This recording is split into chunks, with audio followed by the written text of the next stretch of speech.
Guyane, actualité.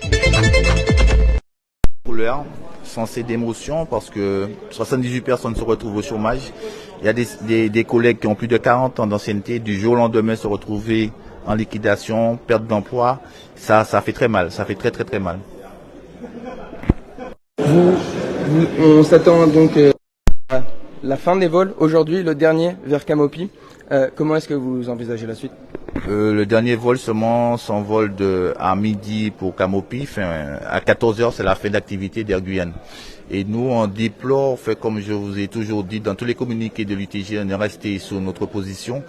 On défendait le dossier guyanais. On regrette que le dossier guyanais n'ait pas été accompagné par les politiques. C'est au dernier moment qu'ils se positionnent, et je pense qu'il était trop tard, et que là maintenant on se retrouve dans des situations d'urgence, mais sans prendre en compte du personnel qui s'y trouve. Vous avez plusieurs reprises interpellé la CTG, notamment mis en avant la lenteur parfois de leur action. Qu'est-ce que vous leur disiez aujourd'hui à la CTG ? Nous, on est très en colère. On va dénoncer tout ce qu'on peut dénoncer parce qu'on ne peut pas rester insensible que nos politiques aient laissé passer l'occasion de la création d'une compagnie guyanaise. C'était l'occasion ou jamais de créer une compagnie guyanaise avec des Guyanais. Ils ont quand même émis leur avis cette semaine contre CAFOM, qui ne leur attribuerait pas la DSP. Peut-être que ça a pesé dans la balance. Oui, ça a pesé de la balance parce que comme on les avait tous avertis que la CAFOM c'était M. Kouri qui revenait par la fenêtre et qu'on ne voulait pas de M. Kouri revienne dans le système du... Et c'est pour compte dans cette situation ? On est très triste, on est solidaire des populations de l'intérieur parce qu'ils se retrouvent enclavés et que je pense que c'est la faute des politiques aussi si on arrive maintenant à des solutions d'urgence que rien n'était préparé justement pour ne pas arriver à cette situation. Alors, on continue, vous êtes depuis ce matin, depuis quelle heure et jusqu'à quelle heure vous allez rester ici pour manifester ?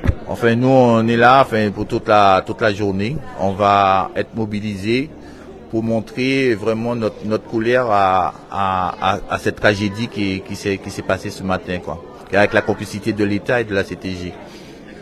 Alors, on voit que des personnes au fur et à mesure sont en train d'arriver. Vous pensez donc à plus de monde pour montrer votre mécontentement. Alors, on a vu que vous avez vraiment incité à toute la population de venir. C'est pas que les personnes qui sont concernées. Non, nous on a invité la population de venir parce que c'est une cause guyanaise. Nous on souhaite vraiment mettre le côté guyanais parce que nous on veut une compagnie guyanaise au service des Guyanais. On veut pas que justement d'autres personnes, ce que favorisent les politiques, que c'est des étrangers qui viennent pour justement prendre l'argent des contribuables guyanais. Et nous on soutenait justement le projet guyanais que ça reste en Guyane, qu'on ait une compagnie guyanaise le développement du transport aérien en Guyane. Alors, dernière question, Monsieur Delvy, quelle solution pourrait-on envisager éventuellement ? On sait qu'il n'y a pas eu de reprise. Qu'est-ce qu'on peut faire là en ce moment ? Là en ce moment, il faut que les politiques vraiment se positionnent concernant le transport aérien en Guyane et avec une compagnie guyanaise, avec des investisseurs guyanais qui se mettent vraiment à bouger parce qu'il y a beaucoup à faire en Guyane avec le transport aérien. O News Radio sur outremernews.fr.